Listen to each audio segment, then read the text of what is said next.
ఏదైతే ఈరోజు 11,90,000 cusecs of వాటర్కి ప్రకాశం బ్యారేజ్ 100 ఇయర్స్ మునుపు డిజైన్ చేశారు. అయితే ఈరోజు 11,43,000 క్యూసెక్స్ ఆఫ్ వాటర్ వచ్చింది. ఆ తర్వాతనే అనేక ప్రాజెక్టులు కట్టారు. పైన నాగార్ సాగర్ కానీ, Pulichintala, Srisailam, జోరాల, Almatti, so many projects వచ్చాయి. ఈరోజు ఉన్నటువంటి వాతావరణ మార్పుల్లో ఎక్కడైతే క్లౌడ్ బరస్టింగ్ కావడం, విపరీతమైన వర్షాలు పడడం, 2 రోజుల్లో 40 సెంటీమీటర్ల వర్షపాతం పడింది. ఇక్కడ 40 సెంటీమీటర్లు అంటే మనం ఊహించుకోవాల్సిన అవసరం ఉంది. అంత పెద్ద ఎత్తున పడింది. ఇదే కాకుండా పైన కృష్ణా నది పరివాహక ప్రాంతం అంతా కూడా పెద్ద ఎత్తున వర్షాలు పడ్డాయి. ఒక పక్కన ఇక్కడికి వస్తే ఇంకొక పక్కన ఏదైతే మన బుడమేడు పెద్ద ఎత్తున నీళ్లు రావడం జరిగింది. బుడమేడు కూడా మనం చూసినప్పుడు ఆల్ ఆఫ్ ఎ సడన్ 7,500 10,000కు డిజైన్ చేసినటువంటి డ్రైన్స్ అవి అక్కడ ఒక 35,000 క్యూసెక్స్ ఒకటేసారి రావడం, ఇవన్నీ కానొచ్చుంటే even Krishna Prakasam barrage overflow అయ్యేది, అలాంటి ప్రమాదం వచ్చేది.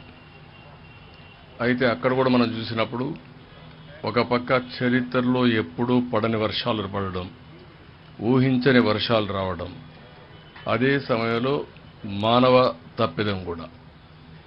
2019లో 5 వర్కులు బుడమేరు కోసరం రిపేర్లు రెక్టిఫికేషన్లు శాంక్షన్ చేస్తే క్యాన్సిల్ చేసి 3 బ్రీచెస్ పడితే అవి కూడా పూడ్చకుండా చేయడం.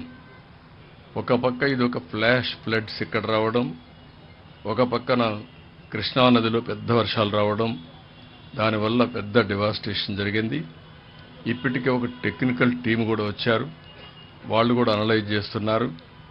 వీలైతే ప్రకాశం బ్యారేజ్ 15 లక్షల క్యూసెక్స్ ఆఫ్ వాటర్ని డిశ్చార్జ్ చేసే విధంగా ఇంప్రూవ్ చేయాల్సిన అవసరం ఉంది.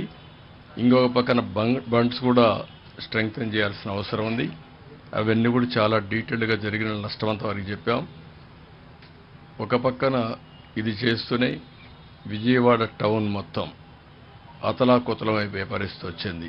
అన్ని ఇండ్లలోకి నీళ్లు వచ్చాయి. బట్టలు కూడా లేకుండా ఏవైతే కట్టు బట్టలు ఉన్నాయో ఆవిడతోనే ఉండే పరిస్థితికి వచ్చారు. ఇంకొక పక్కన వాళ్ళ ఇంట్లో ఉండే అన్ని వస్తువులు, మామూలుగా గ్యాస్ కనెక్షన్ కానీ, కుక్కర్ కానీ, లేకుంటే ఫ్రిడ్జ్ కానీ, టీవీ, ఏది మిగిలే పరిస్థితి లేదు. వాళ్ళకుండే వాహనాలు కూడా ఒక స్కూటరో కారో లేకపోతే ఇంకోటి ఉంటే అవి కూడా దెబ్బతిన్నాయి. అన్నీ ఎక్స్ప్లెయిన్ చేశాం. కేంద్రానికి రిపోర్టులు పంపిస్తున్నాం.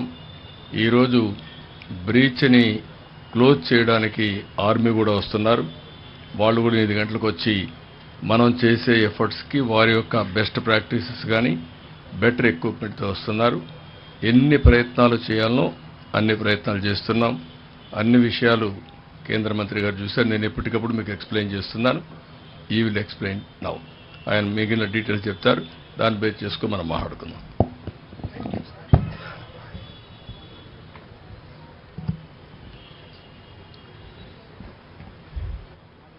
मित्रों, आंध्र प्रदेश में विजयवाड़ा में अभूतपूर्व संकट की स्थिति है। ऐसा पहले कभी देखा नहीं गया। एक साथ 400 मिलीमीटर बारिश, और उसके कारण जल प्रलय की स्थिति उत्पन्न हुई। बुड़मेरू में कई ब्रीच हो जाने के कारण और अनपेक्षित पानी आने के कारण विजयवाड़ा में पानी भरा हुआ है। अभूतपूर्व संकट की स्थिति है। लेकिन मैं आंध्र प्रदेश के मुख्यमंत्री और देश के सम्मानीय नेता श्रीमान चंद्राबाबू नायडू गारू जी को इस बात के लिए धन्यवाद दूंगा कि वो और उनकी पूरी टीम 24/7 यहीं उनका सेक्रेटरिएट बना लिया कलेक्ट्रेट को और 24 घंटे काम कर रहे हैं। जब से ये संकट की स्थिति पैदा हुई, प्रदेश की सरकार ने सीएम साहब के नेतृत्व में दिन और रात काम किया और केंद्र ने भरपूर सहयोग किया। एनडीआरएफ की टीमें यहां काम कर रही है लगातार। एयरफोर्स के, नौसेना के हेलीकॉप्टर्स जितने मांगे गए, केंद्र सरकार ने, प्रधानमंत्री जी ने, होम मिनिस्टर साहब ने उनको भेजने का काम किया और दिन और रात राज्य सरकार के साथ मिलकर संकट की स्थिति से जनता को निकालने का प्रयास किया। और इसलिए इतने भयानक जल प्रलय के बाद भी ह्यूमन लॉस, मानव जीवन का नुकसान बहुत न्यूनतम हुआ है। अगर सरकार इतनी दक्षता से काम नहीं करती तो यह स्थिति बहुत भयावह हो जाती। अब तत्काल जो सवाल सामने है, जैसे कि सम्मानी बाबू बता रहे थे आपको, कुछ शॉर्ट टर्म प्लानिंग करनी पड़ेगी। आज मैं विजयवाड़ा शहर में पानी में भी उतर के घूमा, हमारे स्थानीय केंद्रीय मंत्री, हमारे स्थानीय आईटी मिनिस्टर, एमएलएज, एमपीज के साथ, और मुझे इस बात का संतोष है कि प्रशासन के हर एक डिपार्टमेंट के साथ यहां के हमारे जनप्रतिनिधि काम में लगे हुए हैं, एमपीज, एमएलएज, मिनिस्टर्स,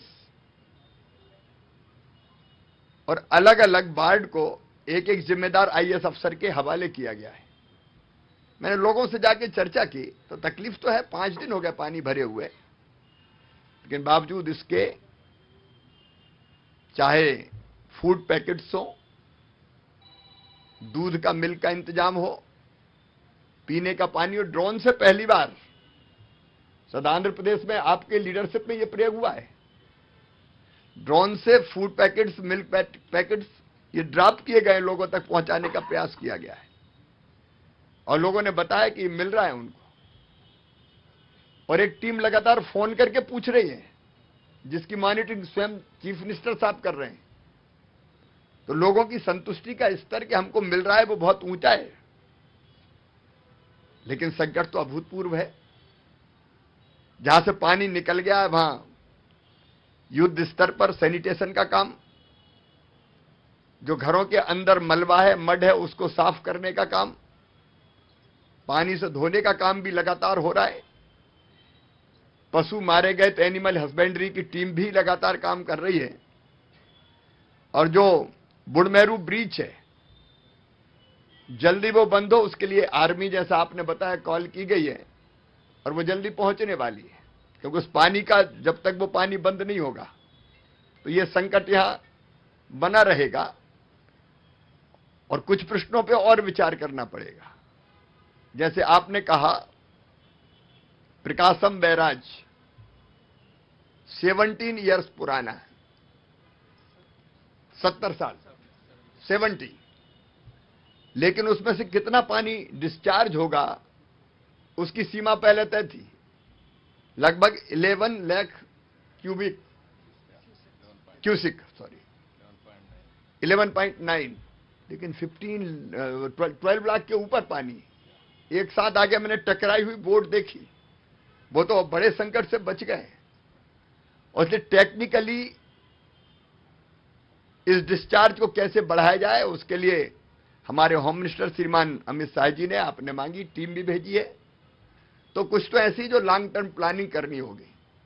जैसे प्रीवियस गवर्नमेंट के समय बड़मेरू के आसपास ही जो माइनिंग हुई, इलीगल माइनिंग हुई, उसके कारण भी नुकसान पहुंचा और उसके कारण ब्रीच, वो बड़ा कारण है एक ब्रीच होने का। तो इन चीजों को भी ढंग से देखना पड़ेगा। लेकिन तत्काल जो आपकी प्राथमिकता है जनता को राहत देने की, क्रॉप डैमेज भी काफी हुआ है। अभी मैंने देखे बनाना का जो प्लांटेशन था वहां हमने देखे फूलों की यहां खेती होती है, हल्दी, सारी क्रॉप्स को भी नुकसान हुआ है। और जो प्रारंभिक अनुमान है क्रॉप्स का वो भी 1.8 लाख हेक्टर में हुआ है। लगभग 2 लाख किसान प्रभावित हुए। लेकिन क्षति के आकलन के लिए हमारे गृह मंत्री अमित शाह जी ने एनडीआरएफ की टीम भेजी है। नुकसान का आकलन प्रारंभ कर दिया गया है। मेरे साथ भी कृषि विभाग की आंध्र प्रदेश को देखने वाली ज्वाइंट सेक्रेटरी एग्रीकल्चर जो देखती है मेरे साथ ही आई है। तो क्षति के आकलन का काम पूरा करने के बाद, जैसा आदरणीय मुख्यमंत्री जी कह रहे थे, घरों में भी जो लॉस हुआ है, घरेलू सामान का, दुकानों में व्यापारियों को नुकसान हुआ है, वो बड़े व्यापक पैमाने पर हुआ है। और घर रोजमर्रा की जरूरत की जो चीजें थी, टीवी, फ्रिज से लेके घरेलू सामान तक, गैस की टंकी से लेके काफी व्यापक नुकसान हुआ है। राज्य सरकार पूरी संवेदनशीलता के साथ काम कर रही है। मैं प्रधानमंत्री जी के निर्देश पर आया हूं। केंद्र सरकार ने भी हर संभव सहयोग किया है, मदद की है। और आगे भी क्षति के आकलन के बाद, पिछली सरकार ने कई गलतियां की, जैसे फसल बीमा योजना के प्रीमियम को पिछली सरकार ने जमा ही नहीं किया, इसलिए प्रधानमंत्री फसल बीमा योजना का लाभ किसानों को नहीं मिला। लेकिन अब ये सरकार, बाबू की सरकार, एनडीए की सरकार, फसल बीमा योजना के प्रीमियम से लेके जो औपचारिकताएं बाकी वो भी पूरा करेगी। तो हम क्षति के आकलन करके फसल बीमा योजना का लाभ भी मिले और जो बाकी नुकसान हुआ है उसका आकलन करने के बाद जो केंद्रीय टीम आई है वो भी आकलन करेगी। और आंध्र प्रदेश की सरकार के साथ मिलकर अभी भी हम काम कर रहे हैं और मिलकर जनता को राहत देने में कोई कसर नहीं छोड़ेंगे। क्योंकि हमारा मानना है, प्रधानमंत्री नरेंद्र मोदी जी ये मानते हैं कि जनता की सेवा ही भगवान की पूजा है। तो संकट के समय जनता की सेवा करना ये एनडीए की सरकार का धर्म है, केंद्र का भी और राज्य का भी। और इसलिए उसमें भरपूर सहयोग केंद्र सरकार आंध्र प्रदेश की सरकार को करेगी और हम मिलकर इस संकट के पार अपनी जनता को ले जाएंगे। टेक्निकल इश्यूज पर एक्सपर्ट्स की रिपोर्ट्स के बाद उस पर भी हम लोग आगे कदम उठाएंगे ताकि कोई लॉन्ग टर्म जो मेजर्स हैं, ऐसी कृष्णा नदी के कारण में जो फ्लड आता और परिस्थितियां पैदा होती है वो भी उठाए जा सकें। मैं कल सवेरे भी क्रॉप के डैमेज को एक गांव में जाके देखूंगा और किसानों से भी वन टू वन चर्चा हम करने का प्रयास करेंगे। मैं आश्वस्त करता हूं कि श्रीमान चंद्रबाबू नायडू गारू जी के नेतृत्व में प्रदेश सरकार बेहतर से बेहतर काम करेगी और केंद्र सरकार पूरा सहयोग करेगी और इस संकट के पार जनता को निकाल के ले जाएंगे। धन्यवाद। ठीक है, अभी आकलन हो रहा है क्षति का, तो जैसे आकलन होता है इमीडिएट भी और बाद में भी जो रिलीफ दिया जा सकता है निश्चित तौर पर दिया। Thank you.